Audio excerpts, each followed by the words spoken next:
A reforma tributária, ela foi pautada esta semana de última hora, tá? Eu lembro até de estar com o Kim Kataguiri na segunda, ele falou, olha, o Lira simplesmente convocou um monte de sessão extraordinária essa semana, inclusive até na sexta-feira tem sessão, porque ele quer ligar o trator Lira e passar a reforma tributária.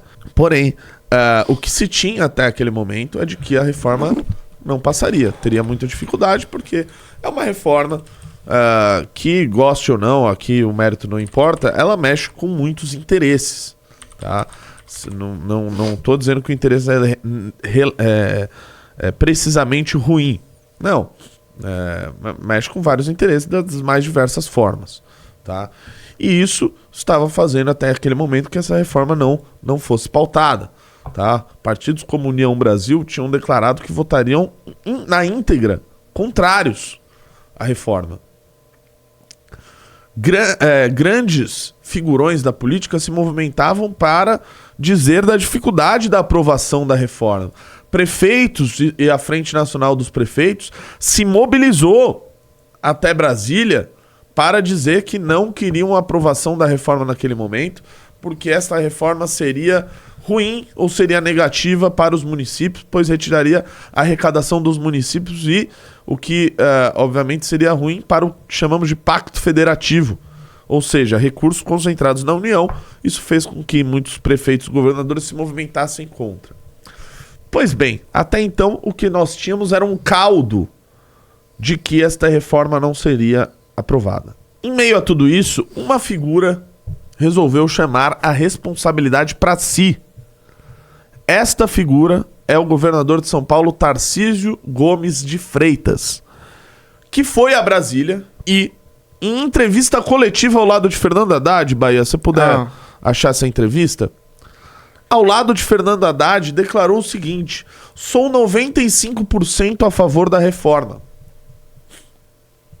Ou seja, Tarcísio se colocou como governador de São Paulo um parceiro da possibilidade de aprovação da reforma para que ele pudesse barganhar determinados pontos da reforma e fizesse com que essa reforma fosse aprovada. Isso mudou o jogo da reforma tributária. Taca aí na tela para mim o Haddad com o Tarcísio, que essa foi uma manifestação muito importante dos dois e que mudou completamente o jogo em Brasília. Para vocês verem como as coisas funcionam em Brasília. Os diversos interesses que estão em jogo ali, seja a pressão vinda de sindicatos, de municípios, de estados, de prefeitos, de governadores, de pessoas envolvidas em determinadas pautas. É uma grande salada, né, que ocorre em Brasília, e você acaba vendo, às vezes, qual lado consegue puxar mais para si determinado ponto. Essa atuação tem sido técnica no sentido de dar ao relator as melhores condições de incorporar eventuais mudanças no texto para que ele seja aprovado com ampla margem.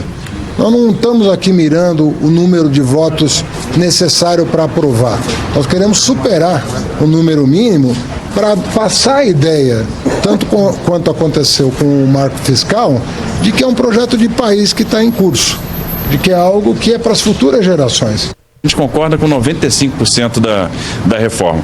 Quando a gente propôs a Câmara de Compensação, qual foi a lógica? A preocupação com a governança do Conselho Federativo. Ora, se eu tenho uma governança mais frouxa, eu preciso de uma arrecadação mais na mão do Estado. A partir do momento que eu melhoro a governança do Conselho Federativo, eu posso ter algo mais algoritmizável, vamos dizer assim.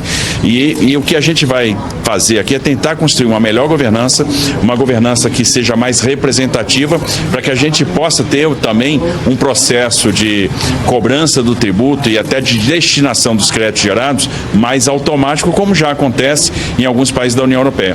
Eu acho que está muito fácil com o seu entendimento. São Paulo vai ser um parceiro no debate, na aprovação da reforma tributária. Nós estamos aqui para isso, para gerar convencimento. A gente sabe que a reforma tributária é extremamente importante para o Brasil. Eu diria que é a alavanca que está faltando agora para a gente ter um impulso, e os pontos nossos são fáceis de ser ajustáveis.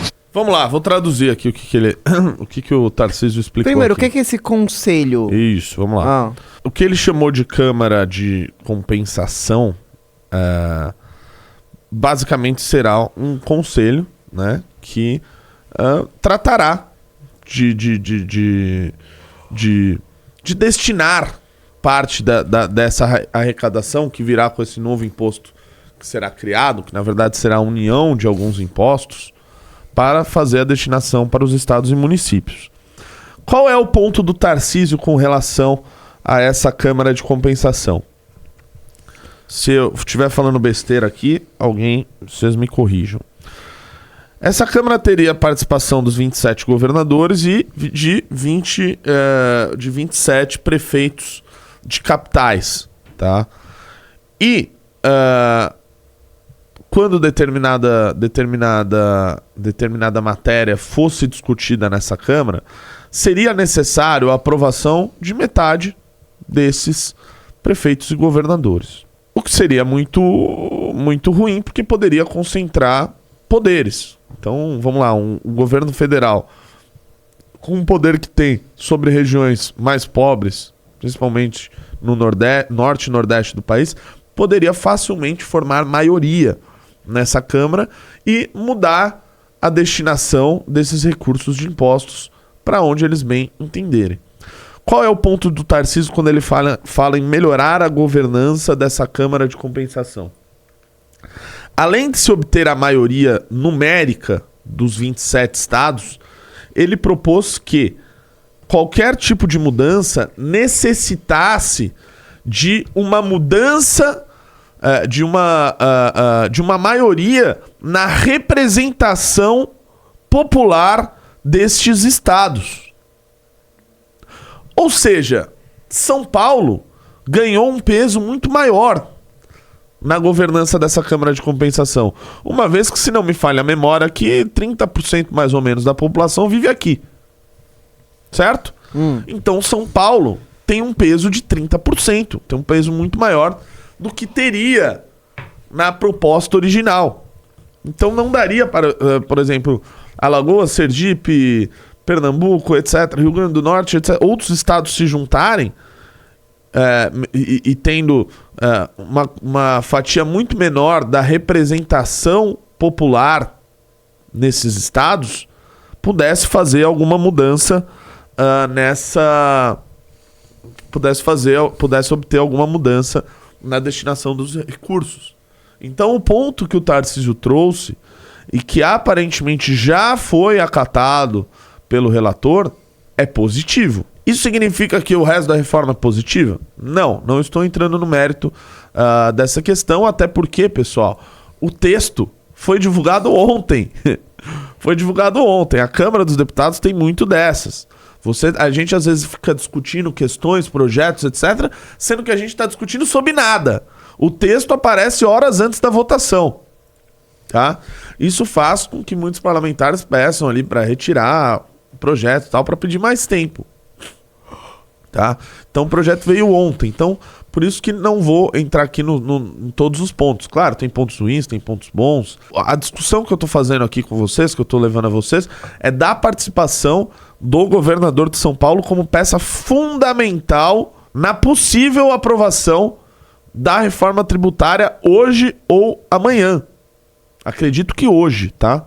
Pois com essa mudança na chamada Câmara de Compensação, que seria este conselho que discutiria a arrecadação, a destinação, etc., São Paulo ganhou um peso muito maior. Os estados mais populosos ganharam um peso maior nessas discussões. Estados mais populosos têm mais representantes na Câmara dos Deputados. Portanto, é óbvio que isso tornou mais fácil a aprovação. Porque isso está fazendo com que os deputados desses estados mais populosos falem, olha, isso está melhorando a questão lá no meu estado. Né? Isso está dando mais poder ao meu estado, então isso está sendo... isso se torna mais fácil para esta aprovação. Vamos lá, esse é um vídeo do Republicanos, vídeo institucional. Marcos Pereira, presidente nacional do partido, líder do partido na Câmara dos Deputados, acho que é o deputado Hugo Mota, e o Tarcísio de Freitas. Prestem atenção neste vídeo. Olá, republicanos e republicanas de todo o Brasil, cidadãos brasileiros e brasileiras. Nós estamos aqui com toda a bancada do Republicanos aqui na Câmara dos Deputados, o deputado Hugo Mota, líder da bancada, várias deputadas e deputados aqui, governador Tarcísio de Freitas. E nós acabamos agora uma reunião extensa, debatemos longamente e profundamente a reforma tributária. A posição do nosso partido, e essa mensagem, governador Tarcísio, não é só para os filiados ao nosso partido, é para toda a sociedade brasileira em geral, especialmente do nosso estado de São Paulo, mas todos aqui representados por deputados do Brasil inteiro, do norte, do nordeste, do sul do país, do centro-oeste e do sudeste. O nosso partido tomou a posição de apoiar a reforma tributária, muito respaldados pelo pronunciamento e pela posição do nosso líder Tarcísio de Freitas. E eu gostaria que ele pudesse se dirigir a vocês e explicar. Se não me falha a memória, Baia, são 39 ou 42 deputados republicanos. Dá uma olhada. É uma bancada considerável. 39 ou 42. Segue o vídeo. Como ele sempre faz, o porquê o Republicanos, porquê o governador Tarcísio apoia esta reforma tributária que é importantíssima para o desenvolvimento econômico e crescimento do nosso país. Governador, a palavra está com você. Primeiro, presidente, agradecer a oportunidade, agradecer a chance de já vai ter conversar com essa bancada maravilhosa que vai fazer a diferença. E a reforma tributária é a alavanca que está faltando para o Brasil dar um salto, para o Brasil se desenvolver. Passamos ao longo dos últimos anos por reformas muito importantes. Isso vai dar velocidade para a nossa economia. Isso vai criar oportunidades, mas falta alguma coisa. E essa alguma coisa é a simplificação dos tributos, que vai gerar divisa, vai gerar crescimento, vai gerar investimento, no final das contas vai gerar emprego. E é por isso que o nosso partido está fechando questão favoravelmente à aprovação aí da reforma, e eu tenho certeza, vai ser um divisor de águas e a gente pode esperar o Brasil crescendo a partir daí. Então estamos muito convictos com aquilo que a reforma está trazendo, com a simplificação que vai proporcionar o crescimento de empresas, a geração de empregos. Vamos para frente, o Brasil vai ganhar. Governador, agora prestem atenção nessa parte, segue aí. Governador, uma última coisa. Tem dito aí, muitas pessoas têm dito que essa reforma vai aumentar a cesta básica. Tem muita fake news por aí. Não é verdade? Eu queria que o senhor também rapidamente explicasse isso para a gente encerrar aqui o nosso vídeo institucional. Pausa. Vai no Twitter do Jair Messias Bolsonaro. Vocês prestaram atenção na frase do Marcos Pereira. Há muita fake news, há pessoas dizendo isso. Já eu ponho o resto do vídeo com a resposta do Tarcísio. A PEC da reforma tributária cria também o IPVA ecológico. Um acréscimo no caro IPVA que todos já pagam por seus veículos, que será progressivo de acordo com a emissão de carbono de cada modelo. A partir da reforma, caso aprovada, também pagarão IPVA ecológico às embarcações e aviões. Temos hoje um governo sem limites para criar ou majorar impostos, como a curva de Laffer tivesse esperado, blá blá blá. Com tantas insanidades, a PEC merece só um destino: o arquivo da Câmara. Reforma tributária. Um soco no estômago dos mais pobres. Em nossa gestão, diminuímos, blá blá blá. Nessa atual proposta, aumenta de forma absurda os impostos na cesta básica. Presta atenção nesse último tweet aí. Nessa atual proposta, o PT aumenta de forma absurda os impostos da cesta básica: arroz, açúcar, óleo, batata, feijão, farinha, etc. Cria um imposto seletivo para refrigerantes, produtos açucarados, carnes, bebidas alcoólicas, entre outros. A PEC retira ainda a capacidade de investimento dos estados, subtrai recursos dos municípios. Vamos voltar. Aí muitas pessoas têm dito que essa reforma vai aumentar a cesta básica. Muitas pessoas. Tem muita fake news por aí. Não é verdade? Eu queria que o senhor também rapidamente explicasse isso para a gente encerrar aqui o nosso vídeo institucional. Olha, na verdade, tem muita coisa sendo dita, muita coisa de pessoas que não estudaram profundamente a reforma. A gente tem aí uma diferenciação de alíquotas para vários segmentos. E quando a gente considera as alíquotas diferenciadas e o esforço que ainda está sendo feito, a gente vai ver que isso não vai acontecer. A cesta básica não vai aumentar, como está sendo dito. A gente vai ter, no final, uma indústria muito mais competitiva, que essa, sim, vai ser grande beneficiária, e isso vai gerar muito mais investimento, muito mais oportunidade, muito mais crescimento. Esse crescimento vai ser bom para todo mundo. Vai ser bom para municípios pequenos, bom para municípios grandes, bom para os estados, bom para o Brasil, bom para o emprego, bom para o trabalhador, que vai poder levar a comida para dentro de casa. Eu expliquei de um jeito que até um petista conseguiu entender.